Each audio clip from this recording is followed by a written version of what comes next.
Good afternoon, everyone.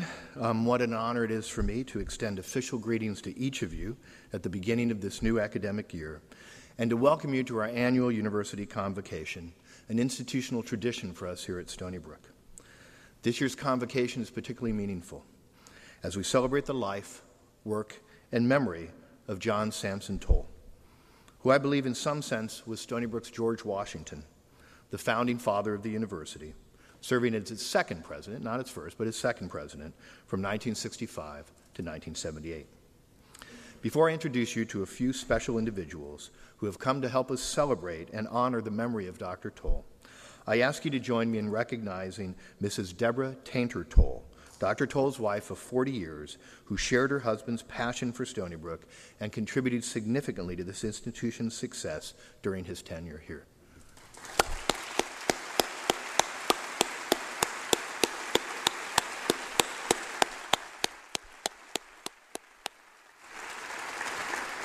Mrs. Toll, thank you so much for joining us today and for your continued support of Stony Brook University.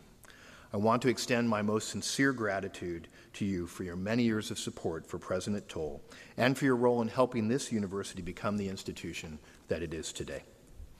Also joining us here today to help honor the memory of Dr. Toll are former Stony Brook University President Shirley Strum Kenny and her husband Bob,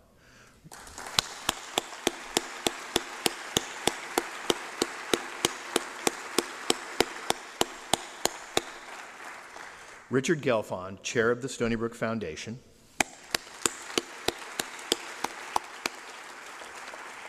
John Burness, Visiting Professor of Public Policy at Duke University, who served as assistant to President Toll,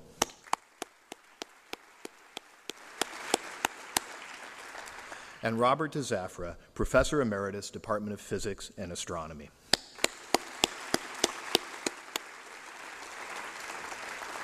Thank you for taking your time out of your busy schedules to join us today.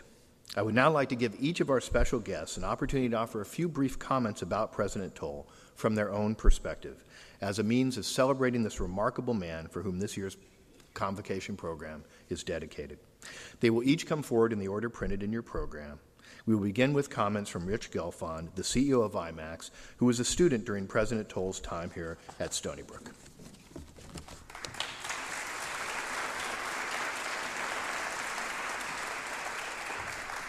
It is a great honor to come here to pay tribute to Dr. John Toll, who in my life is one of three kind of really important mentors and made such a huge difference it's hard to describe in less than the 5 minutes allotted to me. Just by way of background, today I'm not only chair of the foundation and have been for about a decade, but have been CEO of IMAX Corporation, the entertainment technology company, for about 17 years. But it wasn't always that way. When I came to Stony Brook as a 17-year-old, I first met Dr. Toll actually in the president's headquarters building when he came out where I was with about 300 other students and told us to please evacuate the building before he called the police to arrest all of us. But, you know, that was kind of a key point. He didn't just go arrest you. He warned you first, and that was an insight of what was to come. More of my interaction with Dr. Toll actually happened later in my education at Stony Brook. When, as a student, I think I was probably a junior, I was the first student elected to the Stony Brook Council, which is like the Board of Trustees, the local Board of Trustees of the university. And I grew up in Plainview. My father was a blue-collar worker. He never made more than $20,000 a year. And I really didn't know how professionals really acted and how CEOs worked. But John Toll, when he worked with that board, was really the word mentor. He treated them with such generosity, kindness, humility, compassion. He really was the first one to teach the way that accomplished professional CEOs and managers should behave. And, John Burness, who's somewhere over here, I just saw him, was there at that time. And he knows very well. I mean, these people were a group of very, very people who ran major companies, and John Toll treated them with such respect and such honor and such intellect, and he just had a soft, kind way about him. And from that age, when you're really impressionable, I always thought, gee, if I ever got to that position, that's how I want to behave. That's how I want to be. And then later on, I went to law school after I graduated, and I came back and I was John's assistant to the president for a summer. And he really taught me how to manage, and when he wrote letters, how just not to answer the question, but to put something funny, to put something kind in there, to take a personal incident and talk about it, to personalize it and not make it just about business and just make it pointed. How to make it special, how to use your personality to make a point and bring out the best in people. And again, it's hard to describe, but it's one of those lessons when you learn young, they stick with you the rest of your life. And those of you who knew John, and I'm sure you'll hear more about the same thing today, he was an innate optimist. I mean, he was the kind of person like you could have a roller coaster, coming down the hill and trying to kill everybody in its way. And he'd say, don't worry, everything's going to be fine. And that sort of attitude was just, phenomenal. And then the last story I'd like to tell was probably in the last 10 or 15 years. I was at a dinner not far from here with Frank Yang, who John brought to Stony Brook and made a huge difference. And the three of us were at a table talking, and John and Frank were reminiscing about how they both worked together on the project that led to the development of the hydrogen bomb. It's not Manhattan Project, many of you know which it was, but it has some name like that. And they were talking about how they used to sneak into the Bureau of Standards after 5 o'clock at night because the government had left the offices and there was only one computer in the United States strong enough to do the calculations or powerful enough so they could, develop what they were working on. And it was just the most amazing thing. It was like being a part of history, listening to the two of them. So not knowing much of what they were saying, I interjected and I said, of course, in theory, when a nuclear explosion goes off, you don't know how long it's going to go. And it's only one reason you have these computers is so you can understand at what point the explosion will stop. And I said, so were you guys confident that when we tested the hydrogen bomb, it wasn't going to destroy the world? And John looks at Frank, and he looks at me, and he goes, pretty confident. So anyway, that sense of optimism worked out in that case and in a lot of other cases, and I'm just happy to be here. And I think, again, in this instance, it's really a life to celebrate and a difference that hopefully the others will help capture. Now I'd like to introduce Professor Emeritus of Physics and Astronomy, Robert Zafra.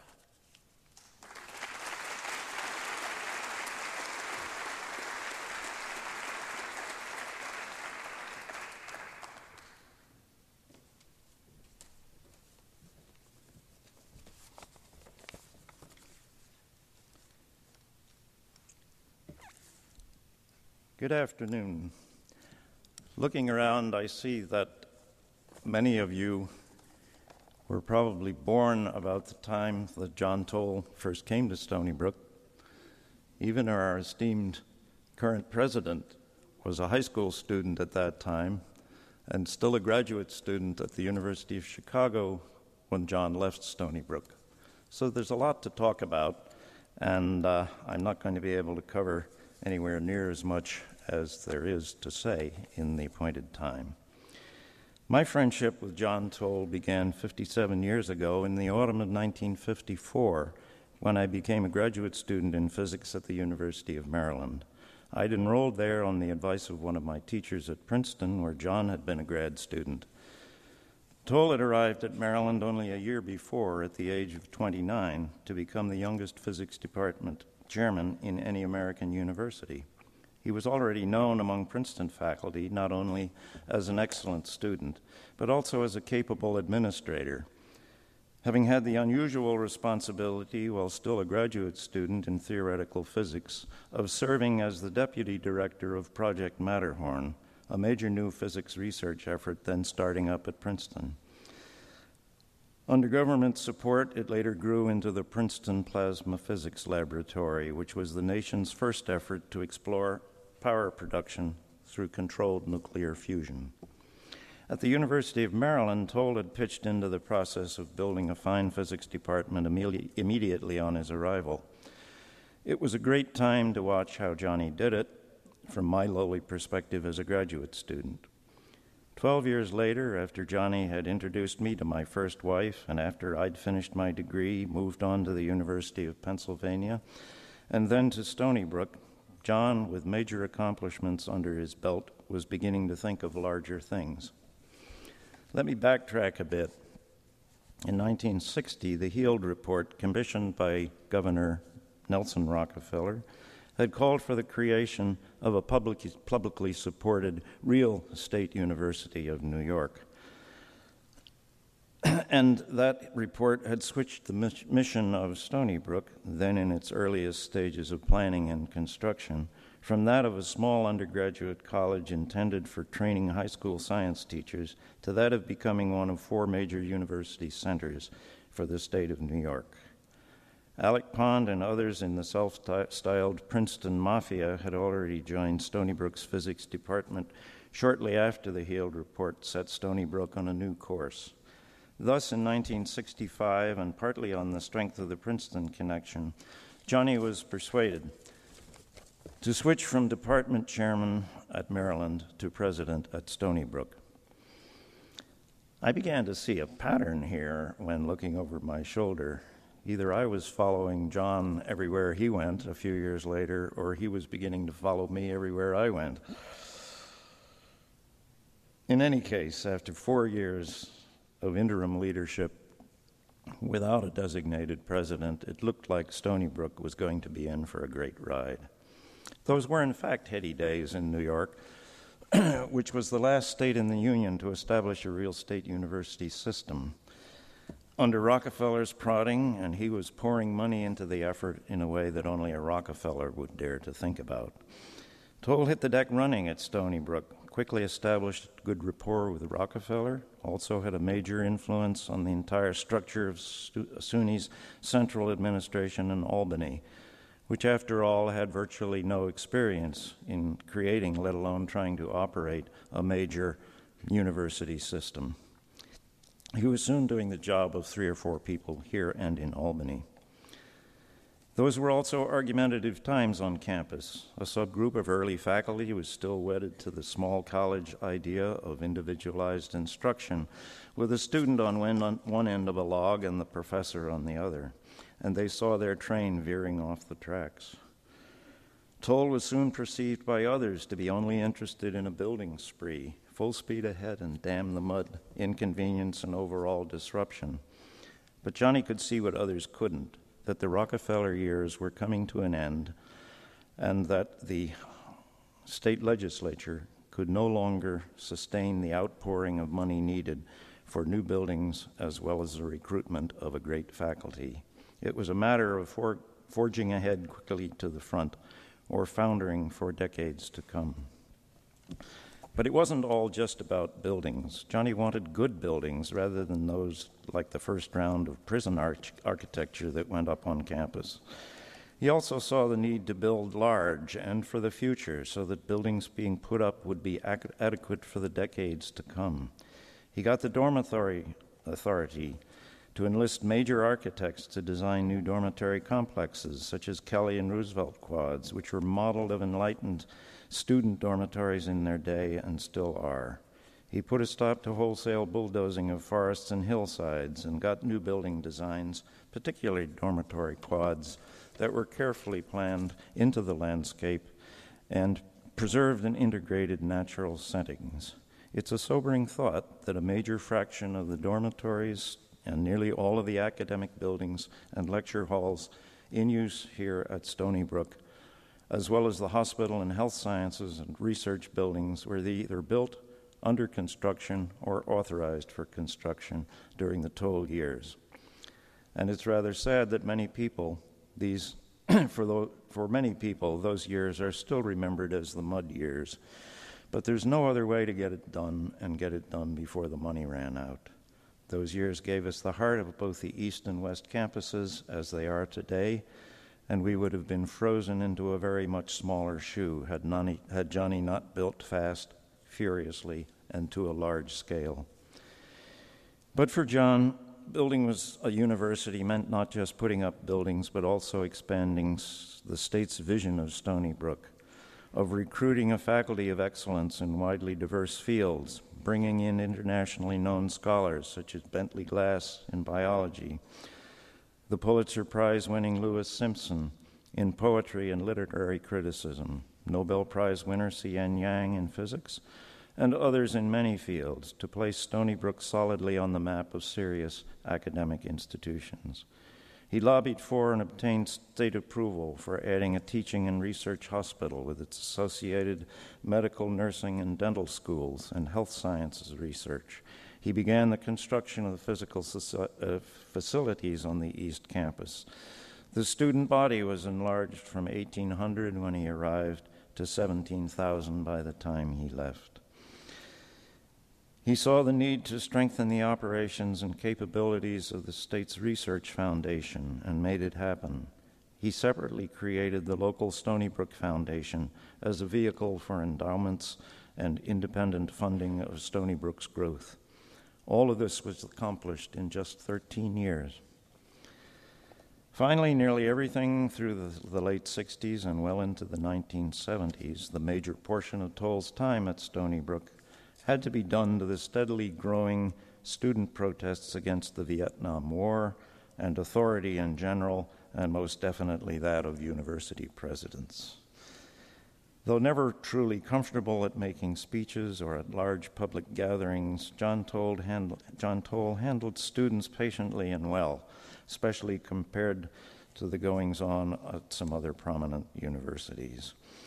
He handled them with an understanding and honesty that was appreciated by even the most troublesome of students. He never lost his temper, and he never blew his cool with them.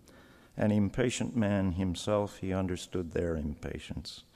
He was also stubborn, however, and would not give in to what he perceived as nonsense demands by students when he felt they should have known better or when giving in would have harmed the institution. Sensing that it was again time to move on after Stony Brook had grown to a remarkable degree both physically and in national prominence, Johnny went back to Maryland in 1978 as chancellor to preside over the redesign and rebuilding of a comprehensive state university system for Maryland, and to become head of the 34-member Universities Research Association, and to perform a variety of other public service at the national level. In 1995, after a year or two of trying retirement, he was asked at the age of 71 to serve as interim president of Washington College, a small, old, and then foundering undergraduate institution on Maryland's eastern shore. I saw him shortly after he'd taken on that task, and he was like a child with a new and delightful toy, literally bubbling with enthusiasm. He did not take interim to mean caretaker, and once again grabbed the tiger by the tail. He so impressed the college's trustees that he was soon made full-time president, and in a few short years lifted Washington College out of crippling indebtedness, building new buildings, enlisting new faculty, and more than quadrupling its endowment. Johnny left the presidency of Washington College at age 80, only after heart surgery had indicated that it was finally time to slow down. In 50 years, he'd gone from one of the nation's youngest department chairmen to one of its oldest presidents. During that whole 50 years, it has been noted that Toll worked on so many things at once and for such long hours every day, weekends included, that he sometimes required 4 secretaries to keep up with the workflow. He often carried 2 briefcases. He was known for sprinting to meetings and for looking like he'd slept in his clothes, which was probably more often true than not. I'd like to close with a quote from Rita Caldwell, former head of the National Science Foundation. He was a visionary who always liked challenges. He never wanted to sit back and let things happen. He wanted to make sure that there was always forward progress. He loved innovation and was really fun to work with. He was just wonderful. I will miss him so much. Johnny, we will all miss you.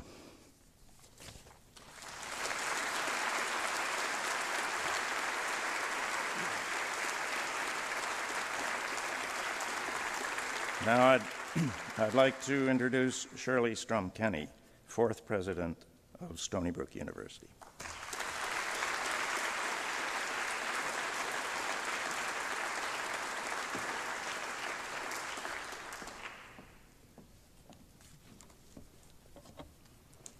When I chaired the Senate at the University of Maryland College Park, I spoke as faculty representative at John S. Toll's inauguration when he became Chancellor of the Maryland system on April 30th, 1979.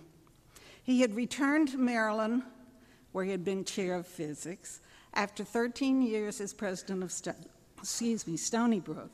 It was a day full of hope and excitement. The Nobel Prize winner, C.N. Yang, received one of 2 honorary degrees, a symbol of the aspirations that the new president brought to the university. Little did we know what we were in for. We had not dreamed that a university could move forward at such a breathtaking pace, with Johnny pushing every single step of the way. He had a vision of what Maryland could become, and nothing would stop him from realizing that vision. He was a force of nature. So when I followed in his footsteps to become president of Stony Brook 14 years after he had left, I felt as though I already knew the place. Johnny's touch was everywhere.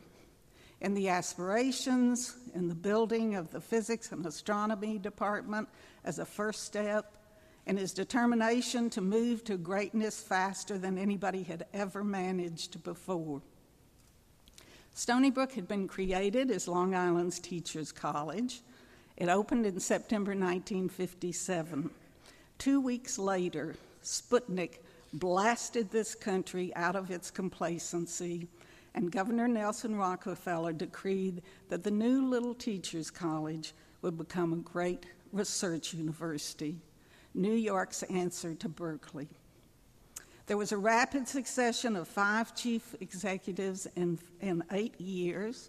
The one with the title president lasted less than a year before Governor Rockefeller found his man, the leader who would make Stony Brook a reality.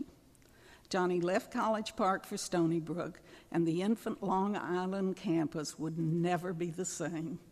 New York's answer to Berkeley was on its way. Johnny's fervor for excellence never wavered. His energy never flagged. The stories of his marches on the halls of state power, undaunted by the legendary dysfunction of the New York government, still reverberates. If Johnny wanted a new building, more faculty, a bigger budget, he was going to get it, no matter what. And he wanted a lot. He never doubted that Stony Brook could rapidly become a world-class institution, and he would make it happen fast. So look out, Albany. And it worked. He took over a campus of 1,800 students and 240 faculty with 2 colleges, arts and sciences and engineering, maybe 7 buildings, and 13 years later, he left a research institution of 17,000 students and 1,250 faculty with fledgling colleges of medicine, dentistry, nursing, allied health, basic health sciences, and social work. He imported Nobelist Yang from Princeton's Institute for Advanced Study, and he hired Paul Lauterbur, who won the Nobel Prize for discovering MRI technology when he was here at Stony Brook. He built yet another of the finest physics departments in the country. He created an entire campus of academic and research buildings and residence halls, unfortunately all built by the state in what we later less than fondly call neo-penal architecture. But he got those buildings up there with near impossible speed, and he got faculty and students into them. He lured some of the brightest, feistiest students of the 1960s to what was still a huge mud puddle, though with buildings on it. And as a consequence, he dealt with drug raids, takeovers of the president's office, tent cities. He more than earned his 1960s badges of honor. Johnny's campus was alive, energetic, rough-hewn, growing at an astonishing rate and attracting the finest minds. all the things that he was always noted for. He was a visionary and a builder. He transformed the fledgling Long Island Teachers College into a world-class research university. He did it with inventiveness, drive, and a determination that would not be breached. It was an extraordinary match, an infant campus with unrealized potential, and a man who saw what could be created and had the drive and energy and determination to make it happen. Stony Brook would not be Stony Brook had there been no Johnny Toll. In building that dream, he taught all of us to be strong, persevere, achieve the ultimate, and enjoy every minute of it. Johnny, farewell, my friend. We miss you terribly.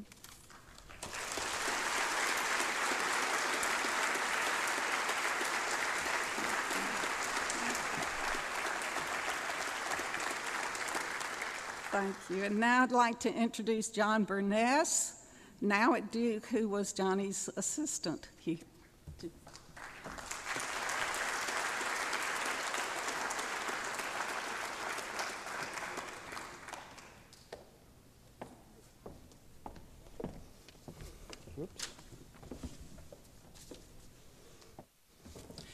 It's wonderful to be back here after such a long period of time. I go far enough back, like Bob DeZafra, that when I was here, Kenneth P. Lavelle was a staffer on a Senate committee, not the namesake of our athletic facilities here. I first met Johnny in 1970. As Bob said, he took on many jobs. One of them was when he was working on a commission for the future of SUNY that was in Albany. And we met, I think, in Sarasota.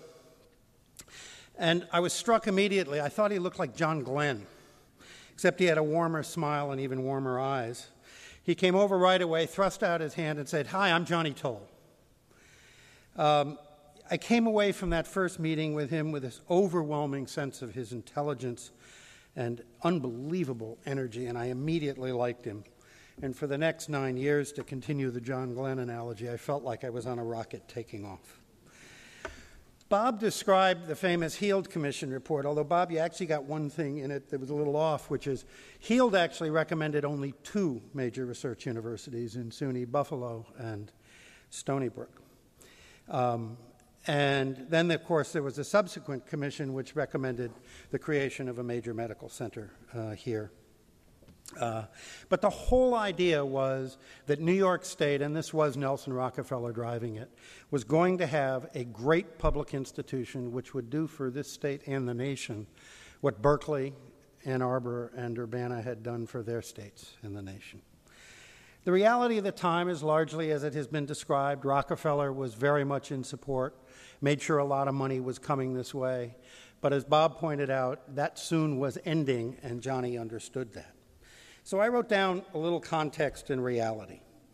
New York State had no history of political support for either a great public research institution or genuine excellence in its public higher education system for the state. As Bob pointed out, New York was the last of the then 48 states to create a public institution, and that was, I think, in 1948, unless I'm mistaken, under Governor Harriman.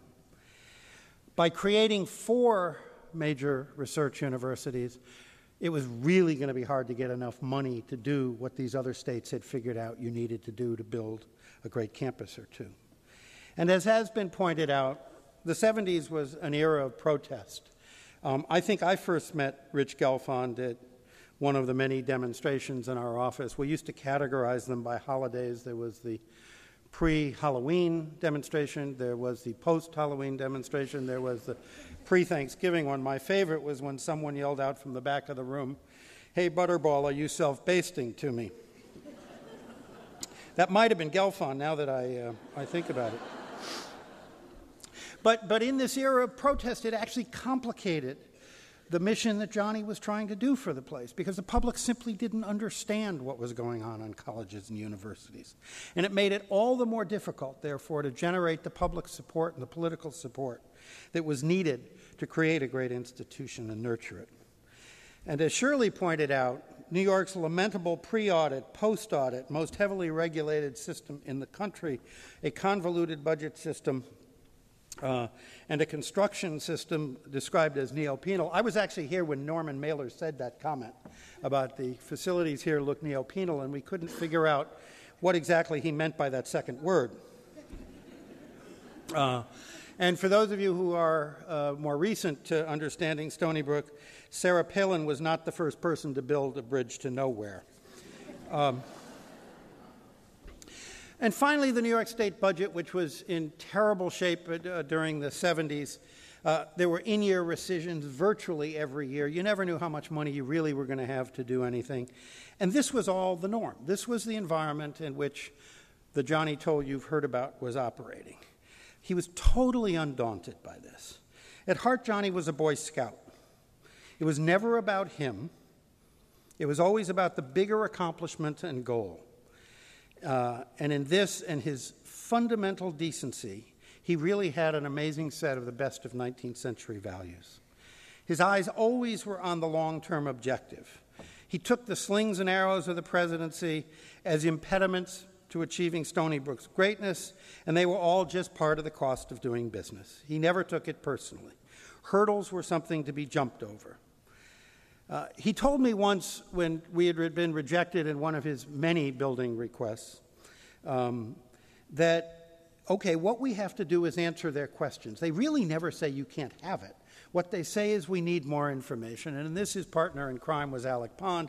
They continually provided more information, and as Johnny pointed out, eventually they get tired and you get what you're seeking. And he turned out to be absolutely right on this. And he was, while he understood the pressures that those within the central administration of SUNY had to deal and the political world had to deal, he was absolutely unrelenting in arguing for Stony Brook's fair share. More than that, often. But while most of us think of Johnny as the builder of all those buildings, as well we should, I watched him in what I thought actually was an even more critical role. Johnny had exceptionally good academic taste and the highest standards. And he understood that in the long run, the great strength of this institution as a research university would be in its faculty. So you've heard the names of the stars who were attracted here that he was instrumental in getting, of true giants who were themselves magnets to other great faculty. But he understood that building and sustaining excellence in the faculty was the long-term key to the excellence of the place. And this was a place that didn't have any tradition because it was so new. And it didn't, in a sense, have the advantages of the Berkeleys and Urbanas and Ann Arbors in having a long tradition built into things like the tenure process. So Johnny inserted himself in that process in ways that I think in most institutions would be found to be uncomfortable that a president was doing so. But I think he understood completely how important this would be to the long-term strength of the institution. I watched him. He had one person on his staff who did virtually nothing but read tenure files, summarize different issues, and give whatever questions surfaced to Johnny. And then Johnny would read the entire file. He then would pick up the phone, call the very best people in the field of the particular faculty member,